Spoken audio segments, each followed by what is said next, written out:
Olá pessoal, tudo bom? Estamos aí em mais um episódio sobre os profetas. Eu sou o Fábio. Eu sou a Deise. E hoje nós vamos falar de um profeta especial, que é o profeta Ageu. Eu gosto muito desse profeta por causa do conteúdo desse livro, né? Mas a gente está fazendo uma mudança de contexto histórico, tá? Qual é a mudança que a gente está tendo aqui? A gente está saindo de um período de profetas, e você vai olhar os nossos podcasts, para quem está chegando agora, né? Dá uma olhadinha no nosso canal, você vai encontrar todos os profetas que a gente chama de pré-exílicos. E agora nós estamos num outro momento histórico, né? Então, começando, fala um pouquinho sobre o que é a diferença entre pré-exílico, exílico e pós-exílico. Nós estamos agora no pós-exílio, né? Então, o reino de Israel se dividiu, nós vimos, né? Depois que Salomão morreu, o filho dele ficou com a parte do sul, Jeroboão I ficou com a parte do norte, a partir dali a história ficou separada. O reino do norte caiu diante da Síria em 722 a.C., e o reino do sul, em 586, caiu diante da Babilônia. E muita gente foi, por isso que se chama exílio, muita gente foi levada para o exilado, exílio, né?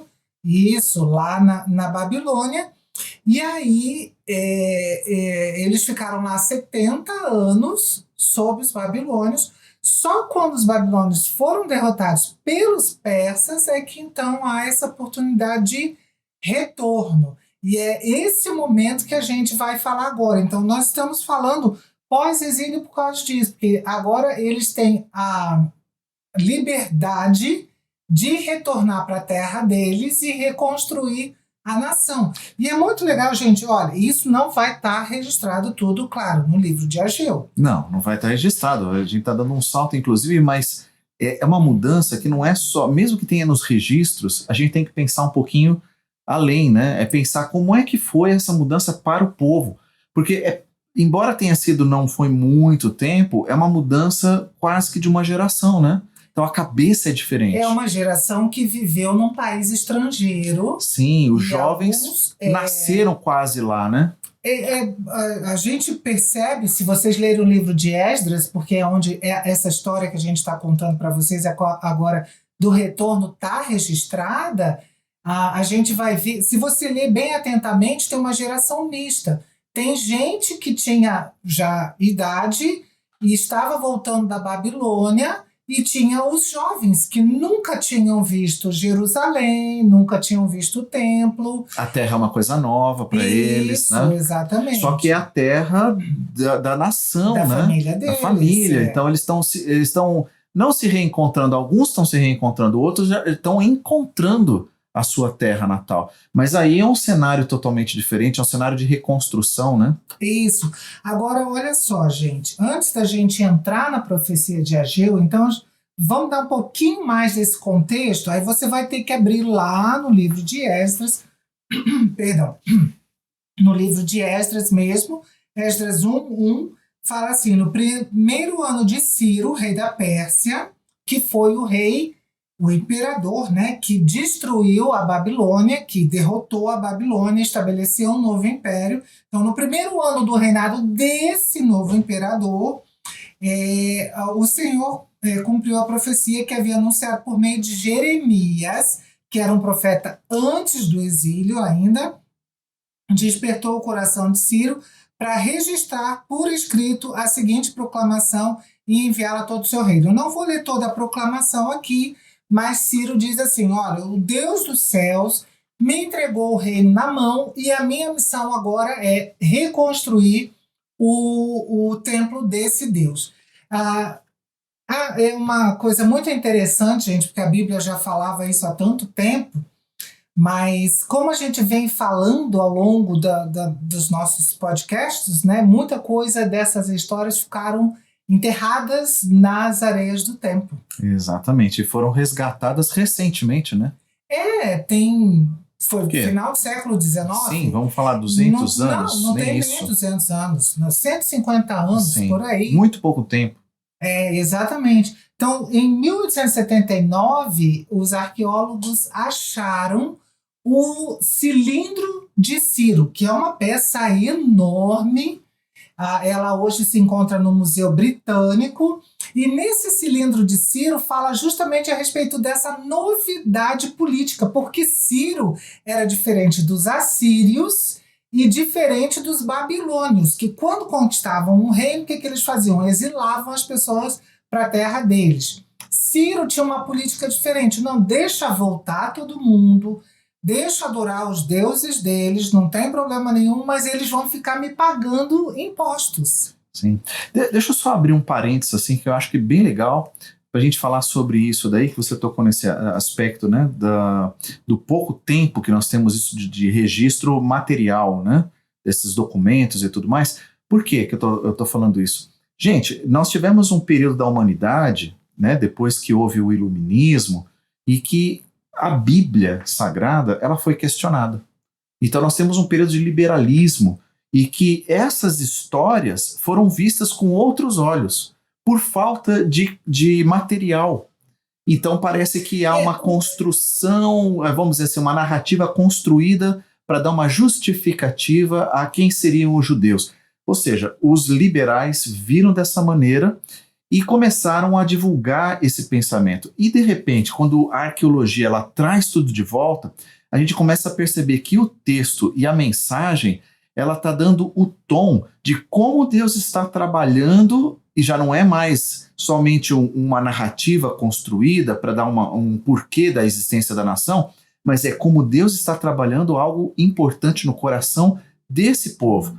Que esse momento de exílio, essa saída, essa mudança, esse retorno, dá um olhar agora que eles não tinham antes. O que eles fizeram para chegar naquele ponto de perder tudo? Agora eles estão voltando com o coração transformado. E isso vai impactar todo o texto até o Novo Testamento. E é interessante que ali em Esdras ele cita o profeta Jeremias, né? Sim, o profeta que era desacreditado enquanto pregava para a geração dele. E aí agora Esdras retoma a história dizendo, não, essa profecia se cumpriu. Você estava falando a respeito da atitude dos críticos da Bíblia, né? Com relação à falta prova documental. Não, tinha já essa prova documental, mas como a Bíblia é o livro sagrado de judeus e cristãos, então ele era desacreditado. Quando as provas arqueológicas começaram a ser desenterradas, aí o pessoal, né, que criticava, não, isso nunca existiu, esse tal desse Ciro, Nabucodonosor, Babilônia, chegavam a dizer que a Babilônia era a história mitológica dos judeus. O que você quer dizer, em outras palavras, assim, existia o conteúdo científico dos textos, né? Dos textos do documento. Exatamente. Ele não era encarado como um documento histórico. Exatamente, né? É esse formato que os liberais queriam dar, os críticos queriam dar, para desacreditar, que já havia cientificamente dado o suficiente. Mas, quando vem justamente outras provas, vem corroborando com justamente a história, então ela ganha um peso maior, né? Diz assim, opa, peraí, aqui acho que é muito importante a gente notar que o que Deus está trabalhando, e para nós hoje, é quase que, por ter sido recente essas descobertas, é quase que um alerta. Alerta por quê? Porque o tempo de Deus está chegando. E é a mensagem pós-exílica. Você vê, a mensagem bíblica, ela passou inquestionada, digamos, nessa era cristã, por 1870 anos. E, não, na realidade menos, né? O iluminismo entrou antes disso. Ou seja, vamos lá, desde que... Vamos arredondar, né? Anterior ao iluminismo. O iluminismo é anterior a isso. Mas... de repente começou a se questionar tudo, e foi exatamente quando começam a se levantar essas críticas, século XVIII, né, por ali, 16, 18, que começam a surgir os primeiros críticos mais contundentes da veracidade da palavra de Deus. Não muito tempo depois, Deus começa a desenterrar as evidências. Elas estavam enterradas porque elas eram desnecessárias até ali. E de repente... elas se tornam necessárias, Deus diz, ok, vamos desenterrar a história então. Sim, e desenterrar nessa fase, para mim é um alerta, né? Aí eu falo particularmente, para mim é um alerta de Deus dizendo assim, presta atenção, porque exatamente isso é o que está se concretizando como profecia. A gente leva, a gente fala sobre esses textos proféticos, não é, gente, somente para enfatizar a importância da nação dentro da história, é muito mais, gente. É porque entre Antigo e Novo Testamento, na verdade, é uma história só. A gente só faz a divisão para dizer, olha, existe um período em que Deus trouxe a lei e outro período que Deus está trabalhando através da graça. A lei não está abolida, mas a graça vem nos resgatar. E é uma história só, né? Então essa história, ela continua. Então o texto profético, ele está em curso. E quando eu digo assim, eu acredito piamente que esse momento de agora, Deus está dizendo, olhe as escrituras, olhe as profecias, olhe o que eu continuo fazendo como eu prometi e está se cumprindo e vai se fechar esse tempo. Exatamente. E é muito bonito você perceber que o nosso Deus é o Deus da história. Ele conduz, é o que você está falando, o mesmo fio, da mesma meada, que agora ganha um contorno, um tom diferente, né? E esses profetas pós-exílicos aqui, eles estão ali há 500 anos antes da vinda de Jesus, eles estão proclamando as coisas para o tempo deles, porque são 3, Ageu, Zacarias e Malaquias, eles estão falando para o tempo deles, mas, como bom profeta de Deus, eles também estão falando do futuro. E 2 tipos de futuro diferentes. Exatamente. Né? Então, tem isso também. Gente, vamos lá. Aqui no capítulo 1, só tem 2 capítulos, né? Curtinho. Bem curtinho. É curtinho, mas é denso o negócio. Tem muito conteúdo muita aqui. coisa acontecendo em 2 capítulos, porque tem profecia e história, Sim. né? Por isso que eu quis começar a gente pensando assim, qual é o olhar de quem está chegando? Quem está retornando tem um olhar, quem está chegando tem outro olhar. Normalmente é assim, né? Vamos supor, você nasceu numa cidade, foi criado nela, não sei o quê. De repente você se muda até de estado, vai para outro estado. E quando você vai visitar a sua cidade agora com seus filhos, você tem um olhar para a cidade e os seus filhos, para eles, é tudo novidade. Tudo novo, mas que eles escutam, né, a vida inteira. Não, para você aqui tinha uma pracinha, aqui é a mesma sensação que esse povo, aqui tinha um templo. Isso daqui eram muralhas, olha só, hoje é tudo pedra derrubada. É meio saudoso, mas é isso mesmo, né? Faz parte dessa história. Exatamente. E o legal é que, a partir desse momento aqui, as datas começam a ficar bem mais precisas. A partir do exílio, né, as datas já começam a ficar um pouco mais precisas. E eu gosto, lá vou eu, né? Eu gosto da NVT, sim, nova versão transformadora. Exatamente, é onde a Deise está lendo e eu estou lendo na Nova Almeida atualizada. Isso, por favor, leia lá então para nós o versículo 1 de Ageu, sim, na sua versão. Pessoal, se prepara aí, pega caneta, pega caderno, vamos lá, né? A gente esqueceu de falar isso. Né? E aproveitando, né, para dar o nosso joinha.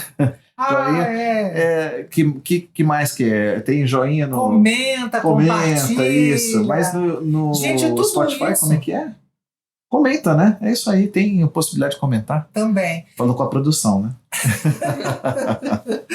Gente, todas essas manifestações de vocês ajudam o YouTube a entender que tem gente gostando do vídeo. Assim como as plataformas de áudio também, né? Também, exatamente. Quando você compartilha, esses programas, eles entendem que tem gente gostando e que vale a pena mostrar, oferecer para outras pessoas. Tá? E por favor, não pense que o teu comentário ele não tem relevância. Gente, é muito bom quando a gente escuta um comentário. A gente quer ouvir o elogio, mas a gente também quer ouvir pergunta, a gente quer ouvir colocações, fiquem à vontade. Tá bom? Isso aí. Então vamos lá? Então, capítulo 1, versículo 1 de Ageu diz assim: no segundo ano do reinado de Dario, no 6º mês, no 1º dia do mês, por meio do profeta Ageu, a palavra do Senhor veio a Zorobabel, o filho de Salatiel. Salatiel. Ah, a tua tá diferente, tá vendo? Já tá diferente os nomes. Então, olha só. Filho de Salatiel, governador de Judá, e a Josué, filho de Josadaque, o sumo sacerdote, dizendo: assim diz o Senhor dos Exércitos. Aí, não, calma. É verdade, porque esse começo aqui já... Não, antes de assim diz o Senhor, né? Antes de assim diz o Senhor, porque olha só que legal. A tua falou que era 2º ano, 6º mês, 1º dia do mês. Isso, bem preciso, né? Exatamente. A minha fala dia 29 de agosto. Ah, já está traduzido aí o dia. Isso, exatamente. Que legal. Dia 29 de agosto do 2º ano. Por quê? Ué, mas o tua falou 1º dia do mês e a minha tá falando que era dia 29 de agosto? Por quê? Porque, gente, o calendário hebraico é lunar, diferente do nosso calendário que é solar. Que mês que era ali o teu? Aqui diz que é o 6º mês. Agosto para nós é o 8º mês. Sim, muda. Né? E assim, os calendários também têm a ver com as datas festivas, né? Exatamente. Primeiro, olha só, isso é o ano 520. Então vamos lá. No nosso calendário, 29 de agosto de 520. No calendário judaico, 1º dia do 6º mês. O que isso quer dizer, 1º dia de cada mês? A festa da lua nova. Exatamente. Por que festa da lua nova, Deise? Eles adoravam a lua? Não, irmão, não, fica tranquilo. Os judeus não adoravam a lua. Essa era uma festa que foi estabelecida na lei de Moisés, que era sempre comemorada. O 1º dia era o dia da lua nova, né? 1º dia de cada mês entrava justamente na lua nova, no 1º dia de lua nova. E era para eles tirarem um dia de descanso e de culto. Então eles tinham um feriado a cada 1º dia do mês. Sim.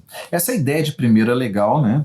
A gente pensar nela, porque é como se dissesse novo, né? Começando, primícia, exatamente. Então nós estamos falando agora de dedicar as primeiras coisas ao Senhor, né? Então é o dia de festa, de descanso, mas também é um dia para agradecer, de louvar, de fazer, ou seja, festejar Deus, de culto, né? De culto, Senhor, eu te agradeço porque tô vivo, estamos todo mundo aqui reunido para te louvar. Exatamente, assim como também a gente fala das primícias, como a Deise usou essa palavra, que eram justamente os primeiros frutos, as primeiras coisas, os primeiros resultados que você dedicava para Deus, como se dissesse: Senhor, o Senhor é a minha prioridade. Então começa o mês, começa com festa, começa com essa ideia de tudo que começa é dedicado a Deus, porque Deus é a prioridade. Exatamente. E a gente vê aqui, então, até os nomes, né? Eu fui te corrigir no final. A tua fala Salatiel. A minha é Sealtiel. E eu sempre soube como Sealtiel. Eu sempre soube como Salatiel. Tá vendo só? E aí Jeozadaque, o pai de Josué. Gente, esses dois homens, se vocês forem ler lá em Esdras, vocês vão ver que eles dois eram os dois líderes, tá? Josué, Josué, tá certo? Isso. Josué era também, em Esdras, ele é chamado de Jesua. É o mesmo nome. Ele era o sumo sacerdote que estava voltando, e Zorobabel era um descendente do rei Joaquim, que foi levado para o exílio. Isso vocês vão ver lá em Mateus 1, 12 e 13. Ele era descendente do rei Joaquim, então da família de Davi. Exatamente. E ele era... Então, governador, foi nomeado governador de Judá quando eles voltaram. Sim. Tá? Então, por que Ageu está se referindo a eles dois? Porque ele está se referindo aos líderes da nação, como os antigos profetas também falavam para os reis, para os sacerdotes e para o povo. Sim. Então, ele está falando para o governador, para o sacerdote, e agora vem a mensagem para o povo. Sim. E assim, você falou, né? Governador, sacerdote e povo. São 3 focos importantes da onde são, vamos dizer, são os pilares, né, da nação. O rei é importante, aí no caso ele está governando, ele não é um rei, mas ele é considerado como se fosse o gestor. E tem o sacerdote, que é o homem de Deus, né, que vai conduzir a nação para retornar ou firmar na palavra de Deus, aí depende do momento histórico.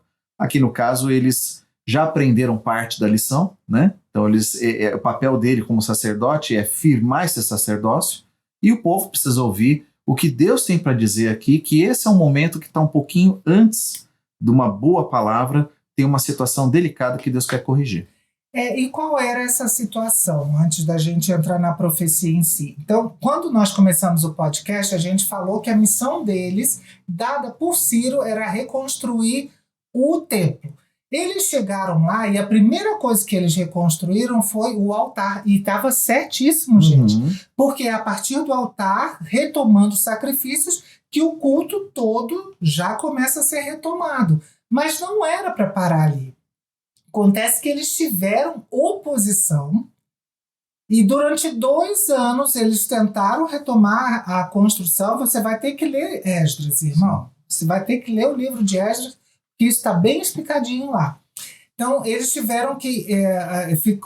pararam a construção por ordem do imperador, para tudo, eles tiveram que parar, ficaram com medo.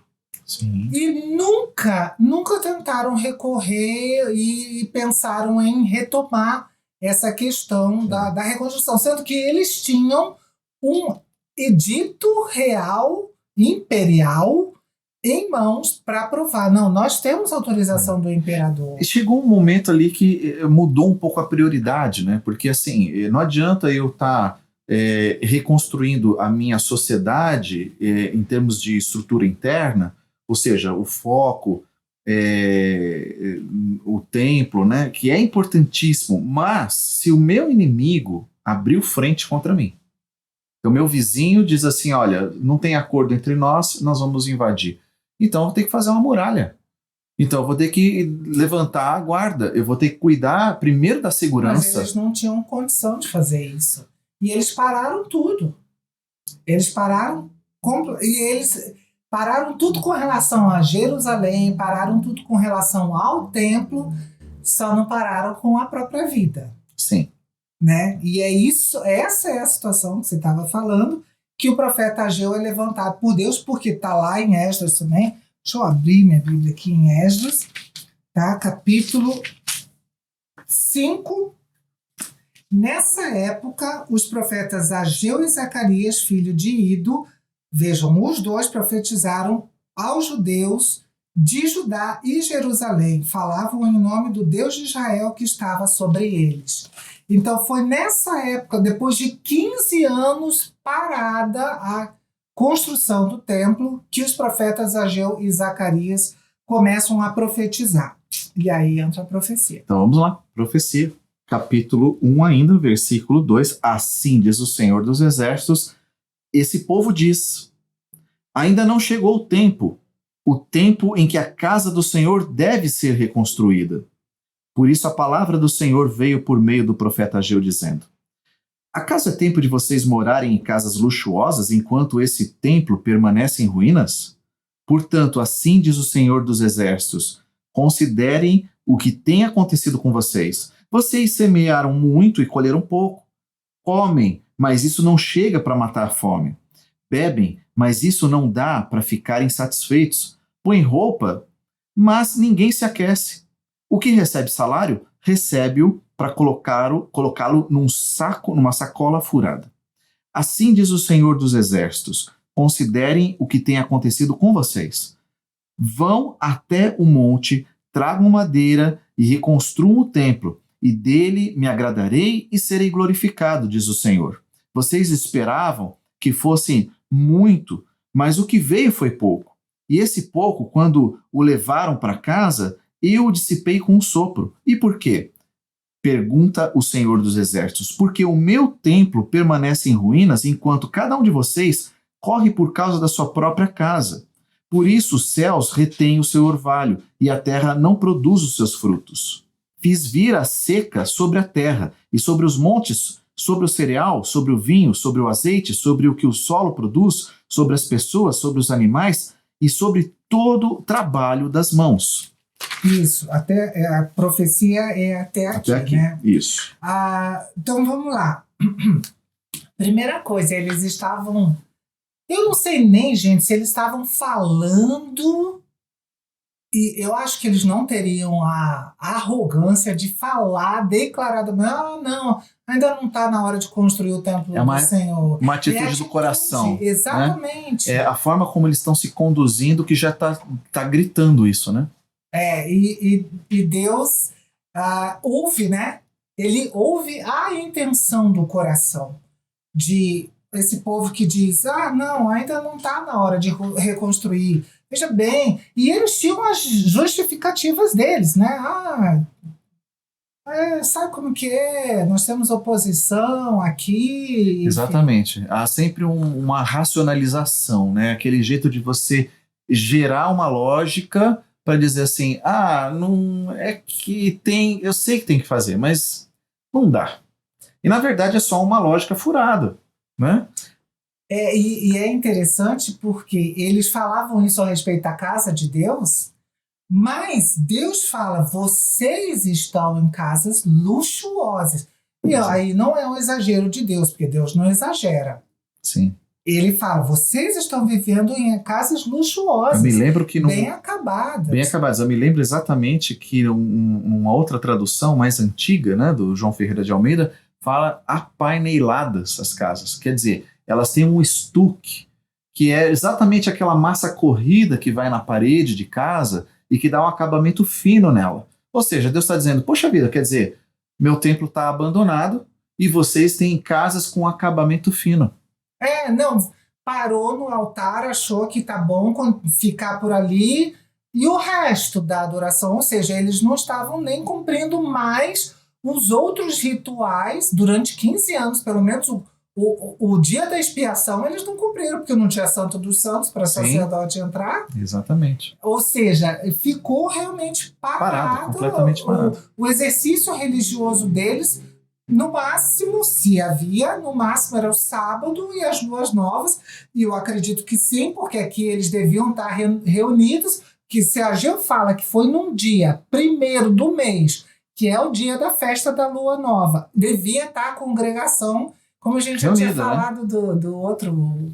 Eu não lembro qual foi o profeta que a gente falou, povão na praça, diante do altar, né? Porque era dia de culto a Deus, povão na praça, diante do altar, e aí se levantam os 2 profetas, olha só. Palavra. Deus tem uma coisinha para falar para vocês, sabe? Ele está ouvindo isso, essas desculpas que vocês estão dando aí para não reconstruir a casa dele. Exatamente. Vai se segue, agora começa uma percepção, porque eles já tinham levado uma lição. Eles já tinham aprendido que não dá para brincar quando o profeta traz uma palavra de Deus, tem que prestar atenção, saber realmente se aquilo vem do Senhor, né, não é uma falsa profecia, e com temor tomar uma atitude. Mas primeiro, antes de entrar na atitude, desculpa, eu estou retornando aqui, olha as consequências, gente, que eles colheram por não terem colocado as prioridades na ordem certa. Deus fala, vocês plantam muito, colhem pouco. Comem, mas não se saciam. Não é que eles eram comilões, glúteos, eu quis misturar comilão com glutão, ficou um negócio diferente aqui. Glutões. Não, é que a comida que tinha não era suficiente nem para matar a fome. Ou seja, eles não deveriam estar comendo nem 7 dias por semana. Por semana, sabe-se lá. Nem a roupa deles era suficiente, ou seja, nem as ovelhinhas estavam capacitadas a dar a lãzinha para que eles pudessem se aquecer no inverno. E Israel é frio no inverno. Então, exatamente. E quando diz assim, e o salário entra numa sacola, né? No teu bolso, né? Bolso, a minha fala sacola furada, né? Então a ideia é a mesma, você não consegue poupar. Então, não quer consegue dizer, poupar, não consegue pagar conta, não consegue nada. Não consegue nada, a coisa fica meio travada. Isso já é um sinal de que a profecia realmente ela condiz com uma realidade. É que não existe uma bênção plena. Não, o povo ficava pensando, né? Eu devo e fico aqui imaginando, pô, por que tudo isso está acontecendo com a gente? A gente estava na Babilônia, estava bem, porque a Babilônia era rica, né? Sim. Quem ficou lá na Pérsia não estava se ruim. dando mal. A gente vem para cá para passar fome, para não ter o que vestir, para, enfim, né? Tantas dificuldades. E Deus diz, ó, quer resolver isso daí? A solução, Deus mesmo diz, agora. A tua fala agora também, no versículo 8? Deixa eu dar uma olhadinha aqui. Versículo 8. Vão até um monte, tragam madeira. Não fala não agora, fala né? agora. A minha fala agora. Subam as colinas, tragam madeira, reconstruam a minha casa. Então eu me alegrarei nela e serei honrado, diz o Senhor. Deus diz, gente, se disponham. Tem madeira lá em cima da colina, corta a árvore, faz o templo. Eu vou ficar feliz com esse templo que vocês vão me fazer. Porque havia um outro tipo de crise também.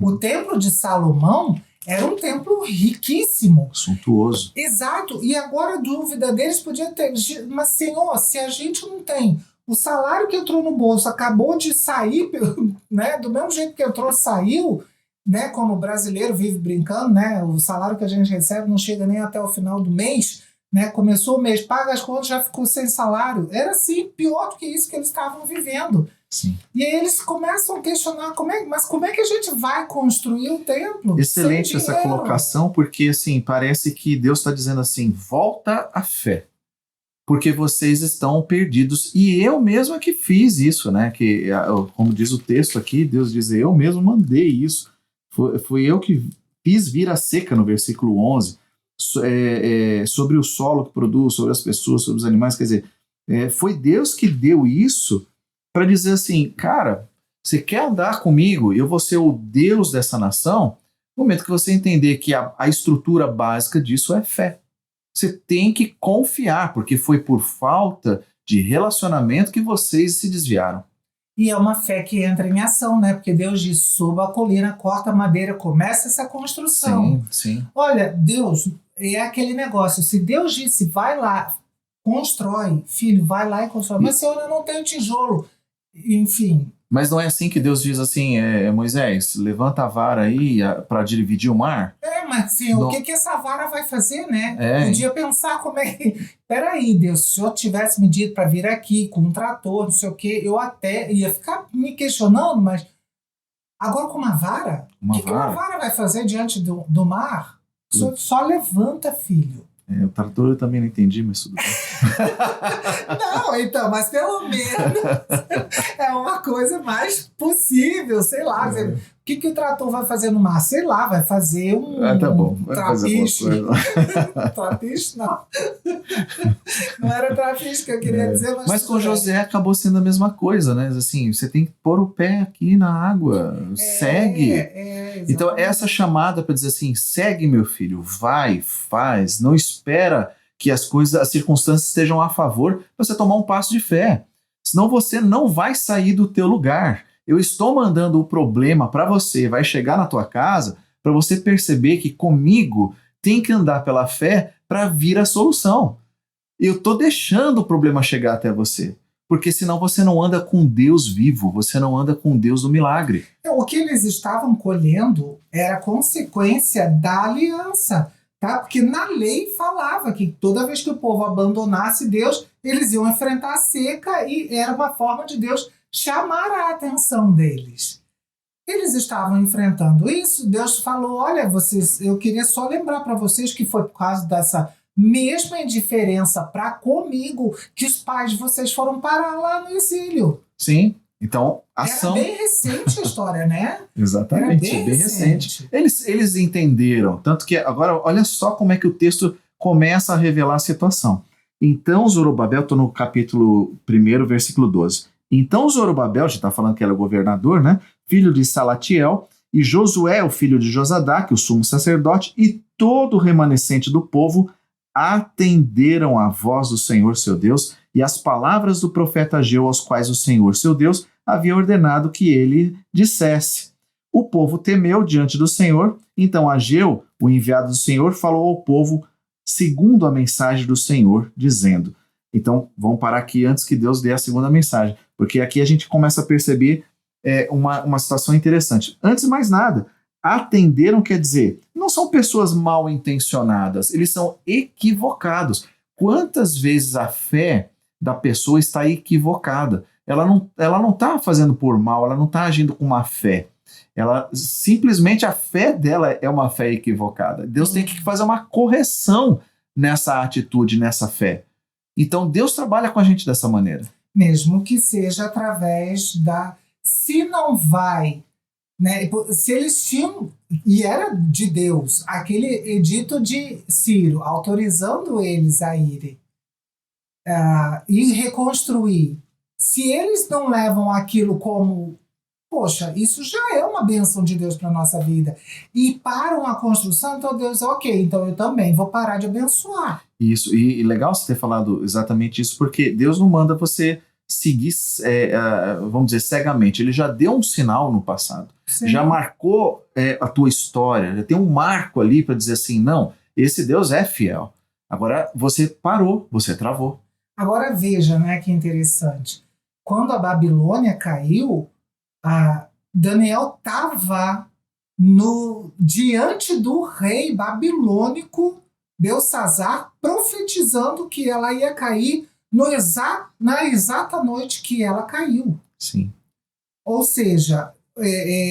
de forma inesperada. Inesperada. Ninguém imaginava. Totalmente. Porque Babilônia era um poder, ela tinha toda uma estrutura para suportar uma guerra.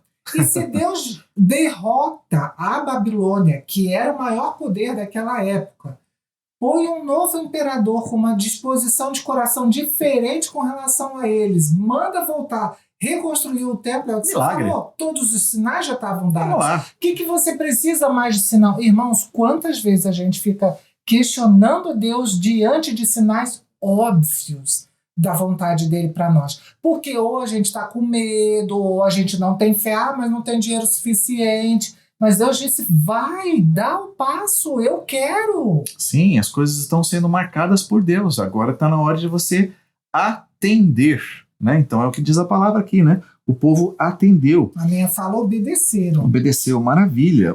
Aí diz aqui também, o povo temeu diante do Senhor. Então os fatos foram entendidos, compreenderam, ao ponto de ter abalado. Essa mensagem abalou eles, chegou no coração. Uhum. Então é um povo que está temente, é um povo humilde, que carrega a história e não se esqueceu dela com rapidez, não. Tá muito claro, tá muito vívido ainda a situação. Agora eles querem fazer uma mudança. Opa, realmente, a gente fez a nossa casa lá toda com acabamento fino, toda perfeitinha, pisamos na bola. Houve arrependimento, né? Exatamente. Houve arrependimento. E o arrependimento ele se evidencia justamente pela disposição imediata deles de obedecerem. Uhum. Olha, estamos correndo risco? Estamos. Estamos sem dinheiro? Estamos sem dinheiro. Mas o Senhor mandou? Mandou. Excelente. E aí vem a profecia. Deus diz, então agora eu estou com vocês. Exatamente. Agora lê na tua versão, vamos lá. Você parou na profecia, a profecia começa com isso. Estou com vocês, diz o Senhor. Pronto, precisa de mais alguma coisa. Seja lá qual for o tamanho da potência do inimigo. Não importa, Deus disse, eu estou com vocês. E aí o versículo 14 continua. E o Senhor deu ânimo ao governador de Judá, Zorobabel, filho de Sealtiel, né, na minha, e ao sumo sacerdote Josué, filho de Josadaque, e a todo o remanescente do povo. Começaram a trabalhar na casa do seu Deus, o Senhor dos Exércitos, em 21 de setembro do 2º ano do reinado de Dario. Ou seja, a profecia veio no dia 29 de agosto.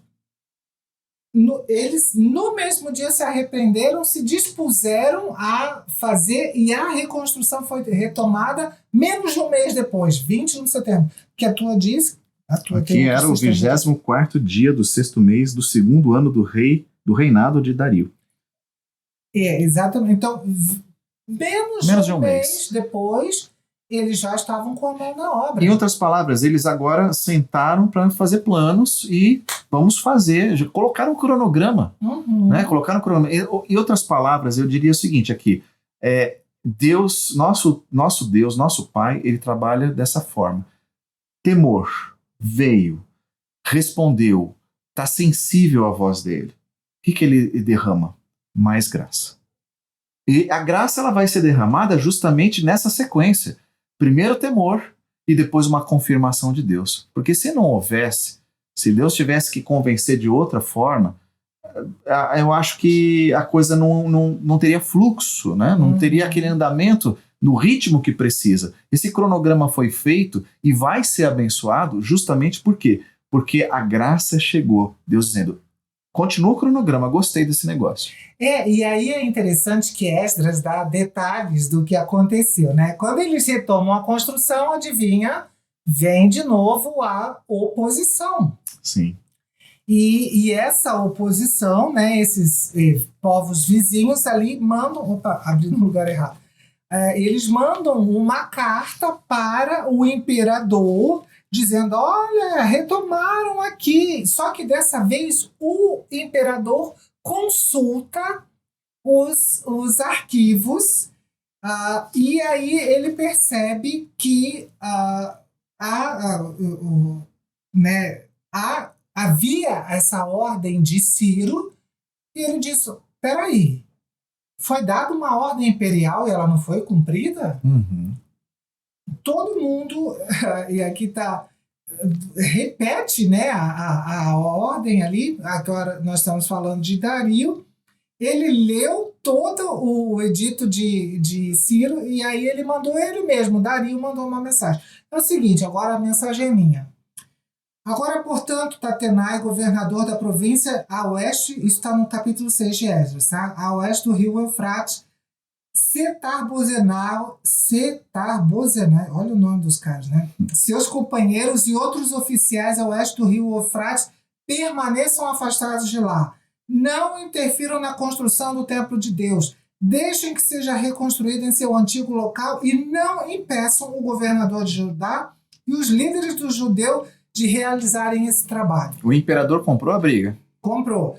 Além disso, decreto que ajudem esses líderes dos judeus a reconstruir o templo de Deus. Paguem sem demora todos os custos da construção, usando os impostos recolhidos na província oeste do rio Eufrates, para que a obra não seja interrompida. Deem aos sacerdotes em Jerusalém tudo o que eles precisarem. Novilhos, carneiros, cordeiros para o holocausto oferecidos ao Deus do céu, providenciem sem falta a quantidade de trigo, sal, vinho e azeite que for necessária para cada dia. Assim eles poderão oferecer sacrifícios agradáveis ao Deus dos céus e orar pelo bem-estar do rei e de seus filhos. É isso que o texto diz, que Deus fala, eu estou com vocês. Está aí a prova. Está aí. Deus dizendo, eu estou com vocês. Ele inverteu a história. Total. E o capítulo 2 de Ageu é que fala, Deus já começa a falar isso. Olha, eles retomaram a construção dia 21 de setembro, dia 17 de outubro, no capítulo 2, a minha fala, e vem uma nova mensagem de Deus para Ageu entregar ao povo. E assim, gente, ainda é uma mensagem, essa aqui é uma mensagem de ânimo, tá? Capítulo 2, versículo 2. Só um segundo antes de a gente seguir aqui, eu quero abrir de novo um parênteses importante. Por favor, meu povo, entenda uma coisa. Se nós estamos passando um apuro político, de inimigos da palavra de Deus, de coisas que estão acontecendo em qualquer lugar do mundo contra o povo que se chama povo que ama o Senhor, entenda uma coisa, dobra o teu joelho. Você não precisa ficar batalhando para colocar pessoas poderosas em lugares estratégicos. Você precisa crer. Não está errado. Não tem nada de errado. Tem nada de o problema é confiar na estratégia. Na estratégia. Porque exatamente. Deus é o Deus que diz, eu estou com o meu povo, e ele protege o seu povo. Olha, veja bem, José não tinha estratégia de chegar a ser o segundo no Egito. Daniel não tinha estratégia de se tornar a pessoa mais importante depois do imperador no Império da Pérsia. Deus não precisou de ajuda. Não precisou. Quando ele quer, ele põe as pessoas Ele põe, certas. exatamente. Você vai dizer, mas nós vivemos numa democracia e tem votos. Irmão, vote em quem você quiser.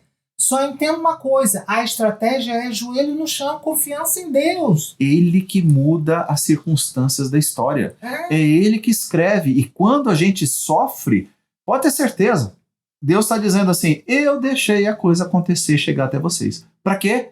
Para vocês entenderem que eu sou o dono. Se arrependam, temam, se dobrem e confessem seus pecados e se corrijam aí. Os cristãos têm a arma mais poderosa que existe. A gente está buscando estratégia humana para se defender de problemas relacionados à nossa fé, quando nós temos a maior de todas as armas, que é justamente a arma contra os poderes malignos, as regiões celestes onde os poderes malignos estão em batalha. Nós temos poder, porque são eles que controlam esses governantes, esses ativistas e todas as pessoas que propagam o mal e tentam o nosso mal. Quando nós orarmos, esse Deus movimenta céus e terra. Ele só precisa de um povo dependente dele. Não é que ele não possa agir se a gente não fizer nada, porque Deus sempre vai fazer a história do jeito que ele quer. Mas ele quer usar o povo dele. Ele quer que a gente participe desse momento da história também. Tá, então vamos lá, vamos para o texto, né? Continuando. Profecia. Capítulo 2, né? Isso.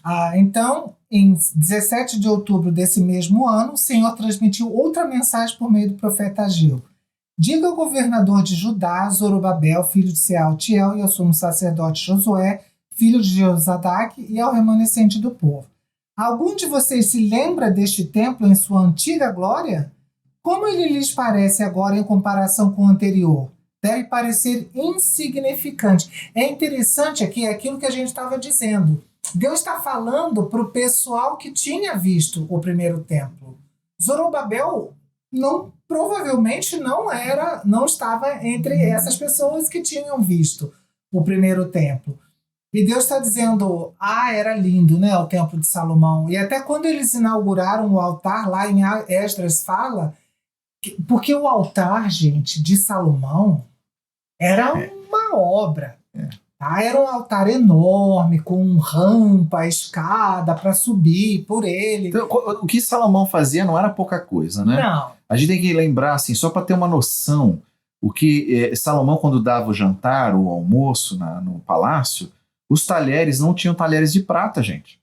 Eram todos talheres de ouro. De ouro. E olha, veja como Salomão é totalmente o contrário desse povo aqui, né? Porque ele construiu primeiro o templo e depois o palácio. Uhum. E o povo estava construindo primeiro as casas e depois o templo, né? Enfim, só um paralelo aqui. Deus está dizendo, olha, esse templo daí está parecendo bem insignificante para vocês, né? Mas não se preocupem com isso.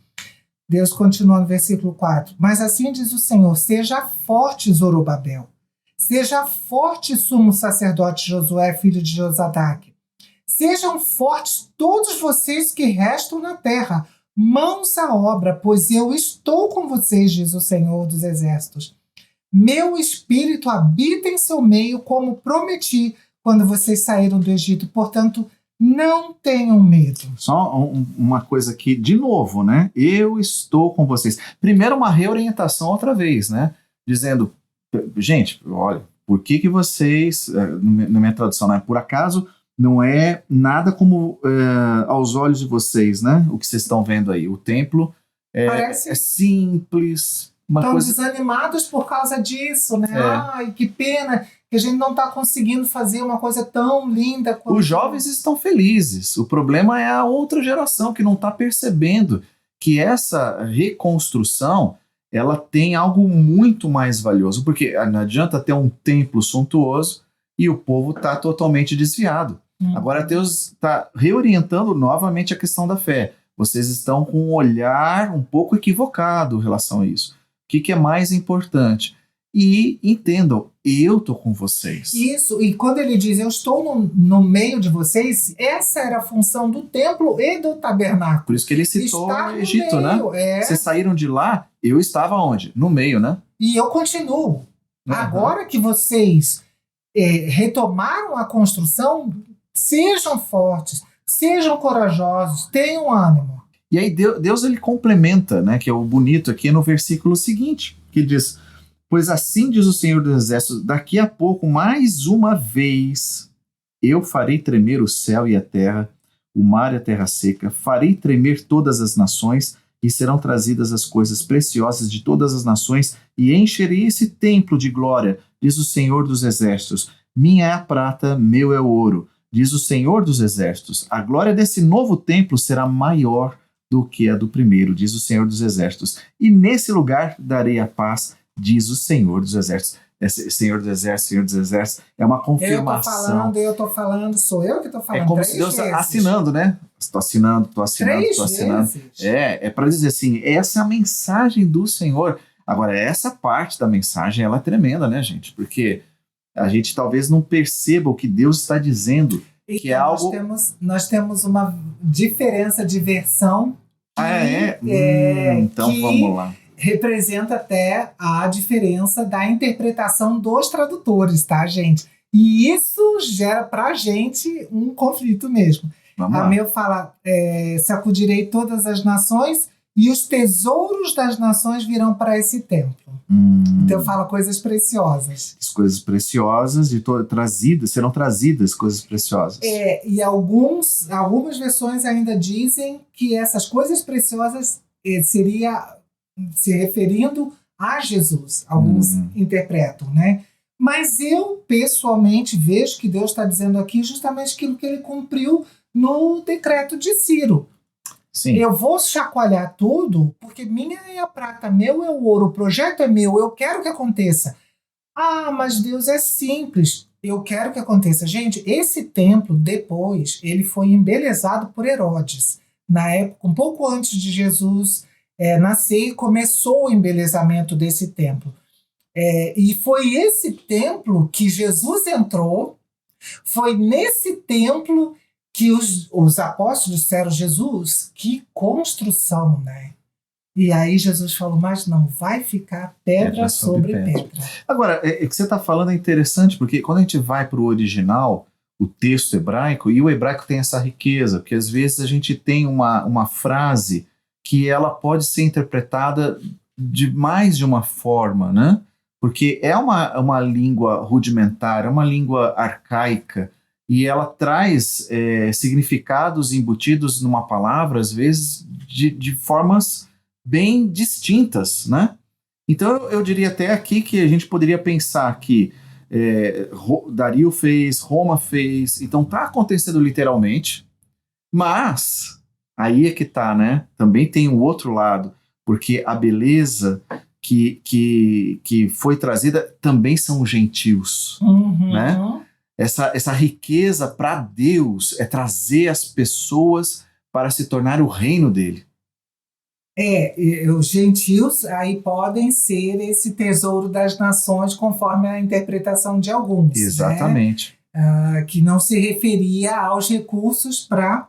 Ou talvez, inicialmente, se referiria aos recursos para a construção do templo, mas mais futuramente a ideia é aquilo que a gente falou, né? Da profecia para o tempo e a profecia para o futuro. Exato. E mais futuramente, então, representariam os gentios. Agora, quando Deus diz... Oi, desculpa. Não, eu ia aproveitar só... Continua o teu pensamento. Não, fala você, vamos lá, então. eu vou. Que versículo... Eu ia falar do versículo 8. Eu ia falar do 9, então fala você. Então, deixa eu falar do 8, porque, gente, aqui tem um texto que cristão tem que reconhecer. Não, e vários citam de forma errada ainda. Sim. Né? Quem que fala minha prata, meu é o ouro? Só que, na verdade, não fala exatamente isso.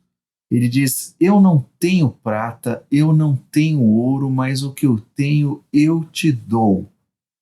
Quem fala isso? O apóstolo Pedro, gente, ele fala saindo do templo. Aliás, desculpa, saindo não, ele está chegando, né? Ele está chegando no templo. Exatamente o templo suntuoso. O templo que Herodes trouxe a riqueza e trouxe tudo mais. Porque Deus realmente manda trazer ouro e prata. Mas o que Deus mais, digamos assim, a maior riqueza é a graça. Então Pedro está dizendo assim, eu não tenho não tenho ouro, não tenho prata, mas eu tenho algo muito mais valioso que encheu esse templo. E era isso que eu ia falar do versículo 9. Quando Deus diz, esse templo simples que estava ali desagradando as pessoas, né, não correspondendo às expectativas delas. Ai, para de chorar que você não faz. Não para, não pode chorar. Força. Esse templo ali, que era desprezado, menosprezado até pelos próprios, né, construtores, diziam, puxa vida, mas a gente queria fazer uma coisa bem melhor. Deus falou, na inauguração do primeiro templo, eu vim com uma nuvem. Nesse templo, os meus pés vão pisar. Que bênção, né? Foi nesse templo que Jesus entrou. A glória que veio é a ele em carne. Tabernacular entre nós. E por isso que ele fala tantas vezes, eu tô com vocês, eu tô com vocês, eu tô no meio de vocês. Ele estava com aquela geração. E mais tarde, 500 anos mais tarde, ele estava andando sobre aquele templo e dizendo, o verdadeiro templo não é mais esse daqui, tá aqui. Exatamente. E esse templo vai ser derrubado e retornará em 3 dias. E o mais incrível é que esse Deus que encarna, que entra no templo e que expulsa, né, aqueles vendilhões e que diz essa casa é casa de oração, é o mesmo Deus que depois, antes de partir, diz assim, eu estarei com vocês até a consumação dos séculos. Eu não vou deixar vocês órfãos, eu vou dar o meu espírito a vocês. E é esse espírito que toma Pedro, diz, eu não tenho a prata e o ouro, eu não sou o dono daqui, mas o Deus que veio encarnar e pisar nesse lugar, que é o dono desse lugar, está em mim, e o que ele me deu, eu te dou. Levanta. É disso que o povo de Deus é constituído. Ele não é feito de luxo, de casas e de coisas. É o povo que anda na presença do Todo-Poderoso. Eu detesto ver aquelas frases que são distorcidas, escritas em traseiras de carro, dizendo assim, eu sou filho do dono deste mundo, não sou dono do mundo, sou filho do dono. Querido, se você tem isso no teu carro, arranca. Sabe por quê? Porque o dono desse mundo é humilde. Ele é o dono do ouro e da prata. Mas ele é tão humilde ao ponto de abandonar toda a sua glória para vir aqui nesse lugar salvar um desgraçado como eu. Lavar o nosso pé e descer mais baixo ainda, que é morrendo a morte mais vergonhosa que tinha. Exatamente. E é esse Deus que ainda diz assim, eu vou dar poder para você, não é para você sair dizendo que você é filho do dono. É para você fazer a minha vontade com humildade para continuar o trabalho do meu resgate, que não parou na ascensão. Jesus ele vai voltar para o Pai e diz, vocês vão continuar a minha obra. Né? Então aqui essa mensagem ela é poderosa. Ela é muito poderosa. Por isso que eu falei que o livro de Ageu mexe com a gente. Porque é uma outra visão. Né? É um outro momento histórico, é uma outra visão. E as coisas têm uma perspectiva eterna. Então quando a gente olha para ele aqui e vê a profecia de um outro ângulo, de uma outra maneira, percebe as coisas como Deus está agindo. Outra coisa que eu quero falar aqui, porque às vezes tem gente que não tem compreensão, confunde as coisas, assim, eu não preciso do Antigo Testamento. Só basta o novo Jesus, entender? Cara, se você não tiver a riqueza para entender quem é esse Deus, quem é esse Jesus, que ele está marcando toda essa história, você é raso. Aprofunda a tua raiz. Porque o dia que você passar a tribulação, você vai lembrar que esse mesmo Deus que fez uma nação se reestruturar para trazer a mensagem dele, para espalhar para todos os povos o que aconteceu e está cravado na história, você vai andar sobre as águas. Você vai andar sobre as águas como Pedro. Mas ele teve um momento de fraqueza e Jesus estava lá. Então a gente começa sabe, Deus está mexendo ao ponto de dizer assim, cara, firma. Então não abandona isso. Leia, ame essa palavra, ame essa revelação. É importante dizer, né, que quando Jesus está se referindo às Escrituras, quando os apóstolos estão se referindo às Escrituras, eles estão se referindo ao Antigo Testamento. Exatamente. Porque o Novo Testamento não estava escrito ainda. Os apóstolos nem imaginavam que o que eles estavam escrevendo ia se tornar um dia a palavra de Deus. Então, assim, realmente dizer, não, eu não gosto do Antigo Testamento, estão tentando judaizar a igreja. Não, irmão. Judaizar a igreja é sair da graça e voltar para o templo. Não. Nós não estamos voltando para dizer que a lei vai nos salvar. A gente precisa da lei porque a lei é o Senhor. A gente vai receber pela graça essa lei no coração. É a graça. É a marca da nova aliança. Ezequiel diz, a lei agora não vai estar mais em tábua de pedra. Ela vai estar escrita no coração do povo. Essa é a marca da nova aliança. Você passa a amar essa lei, né? Exatamente, ela se torna parte de você pela habitação do Espírito Santo. Não é nós, não é de nós, é sobrenatural, é um milagre. Muito bem, tomando aqui, se recompondo. Mas é interessante, o que vem agora aqui em seguida, em 18 de dezembro, no segundo ano do reinado de Dario, o Senhor enviou uma mensagem ao profeta Ageu, e aqui é uma profecia mais dura, dizendo assim diz o Senhor dos Exércitos, pergunte ao sacerdote sobre a lei, se alguém levar em sua roupa carne consagrada de um sacrifício, e se por acaso a roupa tocar num pão, num ensopado, num vinho, em azeite, ou qualquer outro tipo de alimento, esse alimento também se tornará consagrado? Não, responderam os sacerdotes. Aqui a ideia, gente, é que quando as pessoas iam apresentar os sacrifícios em Israel, uma parte desses sacrifícios ficavam para os sacerdotes, e eles iam levar para casa para comer. Então o que Deus está dizendo aqui é, aquela pedaço da coxa que você está levando para a tua casa para comer, ela vai tocar nos outros alimentos que estão à tua mesa. Todos eles vão se tornar consagrados como esse que foi tirado lá do altar? E eles disseram não. E depois tem essa outra pergunta.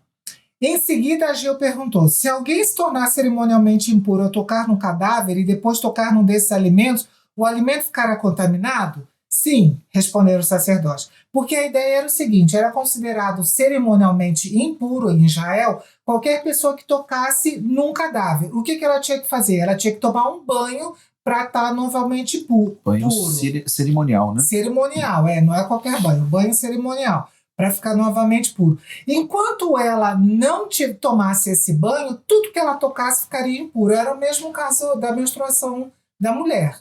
Né? Então, enquanto ela está menstruada, tudo que ela toca está considerado impuro.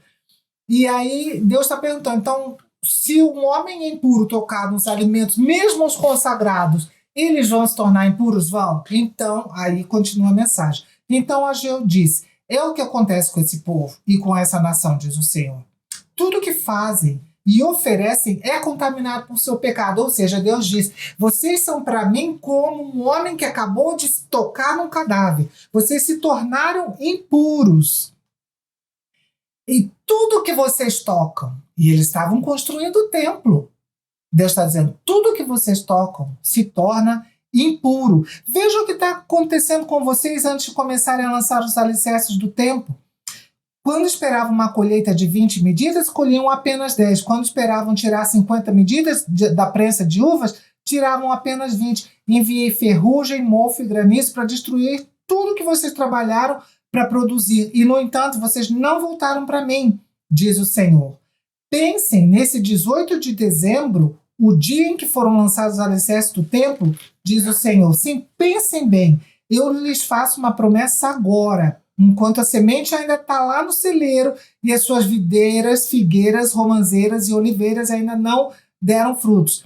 Mas de hoje em diante eu os abençoarei. Deus falou, enquanto vocês estavam naquela atitude de achar justificativa de não fazer aquilo que eu tinha mandado vocês fazerem, vocês estavam impuros. Tudo que vocês tocassem era impuro. Agora que vocês se arrependeram, está purificado. E eu aceito tudo que vocês me oferecem e a partir de agora a semente nem foi lançada na terra ainda. O que Deus está dizendo aqui, ó, tá tudo, né? No celeiro, não deu nem tempo de vocês plantarem ainda. Mas eu já estou abençoando a semente que vai ser plantada porque ela vai produzir. Sim, e a gente vê no versículo 19, no capítulo 1, versículo 13, né? 13 não. 13. Diz, eu estou com vocês, é isso? Deixa eu ver aqui, eu anotei. No 13. Eu estou com vocês. Aí a gente vê no capítulo 2, versículo 4. Deus falando, eu estou com vocês. Agora nós temos aqui o capítulo 2, versículo 19. De hoje em diante eu abençoarei vocês. Eu estou com vocês, eu estou com vocês, eu vou abençoar vocês. Mateus 28, 20. Eis que estou com vocês todos os dias até o final dos tempos. Então, exatamente esse Deus aqui está dizendo, filho, anda comigo que eu vou estar sempre confirmando, sempre abençoando, sempre à frente. Eu vou estar sempre com vocês, cuidando de vocês. Isso é a mensagem que Deus deu para o povo dele, e Jesus ele fala exatamente isso. Eu estou indo para o Pai, mas eu estarei com vocês até o fim dos tempos.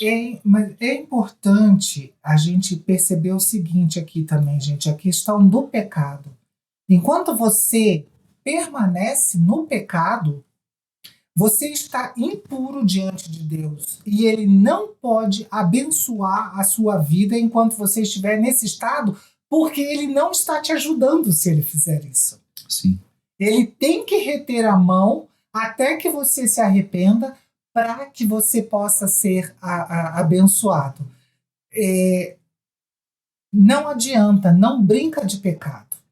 Não brinca de pecado. Não inventa. O problema desse povo aqui, gente, não era falta de dinheiro, não era falta de... Era prioridade desordenada. O primeiro lugar não é o templo, gente. Deus não está interessado em edifício. Jesus falou, esse edifício aqui vai ser derrubado, e foi mesmo. E até hoje está lá as ruínas do templo de Jerusalém, as pedras jogadas no chão. Restou muito pouco do templo mesmo, né? São as paredes que cercavam ele. Deus não está interessado em templo físico. Ele está interessado em você como templo do Espírito Santo.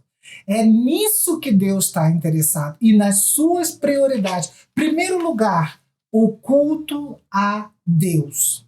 Como está a tua comunhão com Deus?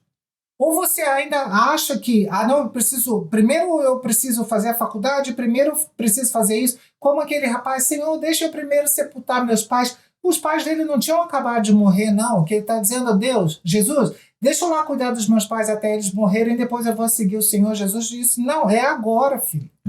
Não é para amanhã. Não é para amanhã. Não, Jesus, deixa eu terminar a faculdade primeiro, Jesus, deixa eu fazer isso primeiro. Não, é agora. Eu quero concretizar um plano e depois eu acerto isso que não está bom.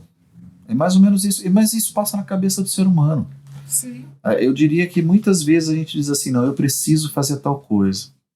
Eu vou fazer tal coisa, mas deixa eu fazer isso primeiro. Ou seja, deixa a situação estar mais favorável. Como a gente começou a profecia, né, nesse livro, o que vocês estão dizendo? Que não é o tempo Vocês estão deixando para amanhã? Vocês estão arrumando desculpas? Então é isso. E aí ele continua no versículo 20, né? A palavra do Senhor veio a segunda vez a Ageu no 24º dia do mês, dizendo: Fale a Zorobabel, o governador de Judá. Farei tremer o céu e a terra. Derrubarei o trono dos reinos e destruirei a força dos reinos das nações. Destruirei os carros de guerra e os que andam neles. Os cavalos morrerão e os seus cavaleiros matarão uns aos outros. Naquele dia, diz o Senhor dos Exércitos, tomarei você, Zorobabel, filho de Selatiel, você que é meu servo, diz o Senhor, e farei de você um anel de selar, porque eu o escolhi, diz o Senhor dos Exércitos. Bom, aqui tem umas considerações que têm que ser feitas com muito carinho, e eu queria primeiro entrar no aspecto espiritual, para depois a gente entender. Aliás, vamos fazer o contrário, vamos falar do aspecto histórico dessa profecia, né? Porque aqui ele está falando que vai pegar Zorobabel e vai colocar nele o quê? Um anel de selar. Um anel de selar, porque é assim que você faz gestão, né? Naquela época, a assinatura, digamos assim, seria o selo, era um anel que através dele você pegava um documento, você colocava um pouquinho de cera derretida no documento e com aquele anel você punha um carimbo. Você carimbava aquele documento com o símbolo que estava no anel, dando como se fosse uma assinatura, né? Autorizando aquele documento, dizendo esse documento é verdadeiro, ele é real. Talvez como o carimbo do tabelião, isso, que comprova que aquela assinatura é daquela pessoa. Da pessoa. Mesmo. Então, esse anel aqui que diz assim, eu vou fazer de você, você vai ser o anel. Interessante, né? O Zorobabel que vai governar para Deus, mas Deus está dizendo assim, você vai ser o meu anel, para que eu, vamos dizer assim, eu autentique tudo que está sendo feito. Né? Agora, o que quer dizer, por que Zorobabel? Por que ele vai ser essa autenticação? Afinal de contas, o que está rolando aqui? O quê? Você que responde. Você que responde? Você que responde. Você que fez a pergunta. Eu não sei o que você quer falar aqui. Primeiro, quem é que é o anel de selar? De Deus? De Deus. Quem é? Jesus. Jesus, exatamente. Então aqui a figura do governador, que pode ser uma confusão aqui para muita gente, né? A figura do governador, nesse aspecto, é exatamente o ministério de Cristo. O ministério do Messias. Ele era um ancestral de Jesus, né? Sim. Então, digamos, ele é o representante da família de Davi. Isso, historicamente. Então, a primeira coisa, ele está restaurando o quê? A casa de Davi, né? Então, Deus está dizendo assim, eu estou restaurando aqui a linhagem davídica. E depois, ele está falando justamente dessa linhagem, e que não é só o Zorobabel, a pessoa, o governador, mas é quem ele representa. Ele representa a casa de Davi. E a casa de Davi aqui se cumpre no Messias, que é justamente da onde vem o Messias, vem da casa de Davi. E qual é a função do Messias? Ele é o anel de selar. Né? Ou seja, ele é o rei. Ele é o rei e, ao mesmo tempo, ele que dá a autorização. A vida dele é quem autentica o documento, autentica a palavra, autentica a lei, né? do Rei Supremo. Fantástico, que é um ministério davídico no Messias, Jesus o Cristo. E a gente já deu para vocês a referência lá que comprova que Zorobabel era um ancestral de Jesus. Tá lá, vou repetir, Mateus 1, 12 e 13. Sim. Agora, vamos para o outro lado, que é lindo aqui dessa restauração, né? Mateus 1, 1, você começa lá, Mateus falando da genealogia de Jesus. Então, a gente está falando exatamente desse aspecto, né, da restauração, da casa de Davi, da linhagem, da onde vem Jesus. E Mateus começa dizendo assim, vamos voltar a esse aspecto, vamos olhar com carinho. E aí ele trabalha todo o começo da sua do seu evangelho. A gente chama de evangelho, mas ele diz assim, esse é o livro da genealogia. É o título que Mateus está dando. Esse é o livro da genealogia. Na verdade, o que Mateus está dizendo não é que ali é um documento que vai traçar a árvore genealógica de Jesus. Ele está dizendo, não. Na verdade, assim, tudo o que vai acontecer nesse livro tem a ver com essa raiz de Davi. E aí, no meio desse texto, aliás, o capítulo 1, ele fala que essa linhagem é exatamente dividido entre 14 gerações de um início até um ponto, que é exatamente o exílio. Do exílio, aí vem mais 14 gerações e vem Jesus. Aí nós temos uma mensagem de Mateus deixando claro um aspecto davídico, né? Se você puder dar uma olhadinha lá. Sim, eu tô abrindo para isso, mas siga com o teu raciocínio. Então, a linhagem de Jesus aqui, quando ele fala 14, é exatamente o número que representa o nome Davi. E se você pegar Davi em hebraico, né? Então, fala que... Mateus 1,17. Portanto, são 14 gerações de Abraão até Davi, Isso. 14 de Davi até o exílio da Babilônia e 14 do exílio da Babilônia até Cristo. Isso. Então, 14, certo? Isso. 14, você pode escrever escrevendo o nome Davi. Deixa eu explicar isso aqui um pouquinho para eles. No hebraico, então, não existem números. As letras representam números. E o nome de Davi, somado às letras que compõem o nome de Davi... Lembrando que são só consoantes, são 3 letras, São né? 3 letras, é o Dalet, o Vav e o Dalet. De novo, né? Elas vão dar 14. Sim. Então, 14... São 6, 4, 6, né? Não, desculpa. Não é Aleph, 6, 4, 6, não. Lá da Dalet. Não, é 4, 6, 4. Isso. Agora sim. Dalet, Vav, Dalet. Isso. 4, 6, 4. Você só colocar o alfabeto hebraico ali na ordem, você vai entender. 4, 6, 4. Se você soma, sabe o alfabeto hebraico. Aleph, Bet, Gimel, Dalet, 4. Re, Vav. Vav, Zain. Tá. Então, 4, 6, 4. Somando, 14. Então, Davi significa o homem segundo o coração de Deus. Ou melhor, o amado. Esse é o significado. Davi quer dizer o filho amado. Né? Filho amado. Então, esse é o significado do nome Davi.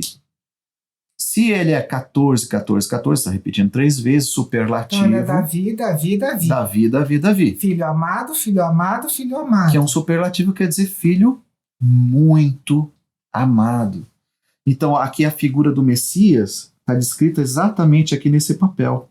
O filho muito amado, que vai ser colocado como um anel de selar. E o que vai acontecer no final dos tempos? Aqui a gente volta um pouquinho para o versículo 21. Eu vou fazer tremer os céus e a terra. E Deus dizendo, eu vou abalar todo o mundo. E ele falou isso daqui, né? Vou fazer tremer, no capítulo 2, versículos 6 e 7, que a gente já leu aqui, eu farei tremer o céu, depois eu farei tremer todas as nações, serão trazidas as coisas preciosas das nações. Então Deus está dizendo, eu vou fazer tremer, vou fazer tremer 3 vezes aqui no versículo 21. Em outras palavras, tudo vai ser abalado, todas as nações vão cair e vai haver um único reino. Um único reino. Eu sei que o nosso tempo já avançou bastante, mas eu queria só deixar aqui uma palavra sobre esse tempo final e esse reino. Apocalipse capítulo 21, versículo 22, que diz assim: os 12 portões são 12 pérolas, e cada um desses portões é feito de uma só pérola. A praça da cidade é de ouro puro, como vidro transparente. Não vi nenhum santuário na cidade, porque o seu santuário é o Senhor, o Deus Todo-Poderoso, e o Cordeiro. Apocalipse, aqui que nós estamos lendo no capítulo 21, versículo 22, é exatamente, versículo 22, dizendo que na cidade, essa cidade de ouro puro, que parece um vidro transparente, maravilhosa, não tem santuário. Quem está lá? Onde habita Deus? Onde não tem mais distinção de nações? Onde só tem um governante, onde o trono está firmado? É exatamente aqui onde está o Deus Todo-Poderoso, porque Ele é o santuário e o seu Cordeiro. Termina o livro de uma maneira linda. Nós estamos vendo um desfecho apocalíptico aqui, mas de uma maneira abençoadora. Tem gente que pensa em Apocalipse como uma coisa tenebrosa, mas tenebroso para aqueles que vão ser abalados. Aqueles que confiam no Senhor jamais serão abalados. E eles vão ser reunidos ainda, né, debaixo desse governante, que o santuário é ele mesmo.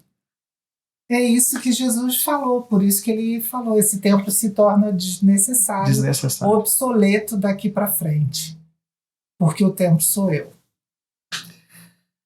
Glória a Deus, irmão. Eu acho que esse estudo aqui, eu não sei o que você achou, eu gostei. Você foi abençoado. Eu também fui abençoado. Eu espero que a palavra continue te abençoando. Então, gente, normalmente a chorona sou eu. Não é só você, né? Mas aqui são coisas que a gente não está preparado. Mas quando você sente o Espírito Santo falando, mostrando, e a gente lembrando e sendo tocado por essa mesma mensagem, que ela é tão viva quando o crente se entrega para ela, não por uma lavagem cerebral, gente, por favor, entenda. É quando essa mensagem ela toca e faz sentido na tua vida, quando ela permeou todos os espaços e você diz assim, minha vida ela tem tudo a ver com isso aqui. Eu ganhei sentido novo para a existência. Minha existência agora é outra, minha perspectiva mudou. O meu futuro já não é mais minha carreira, os meus bens e as coisas que eu quero como fama ou reconhecimento. Eu quero estar na presença desse Deus que me resgatou, que resgata o seu povo. Então é isso que eu me sinto tocado. Essa mensagem, é mais do que letra, né? É o espírito, é vida. É isso que toca a gente mesmo. Amém. Deus abençoe, querido. Não se esqueça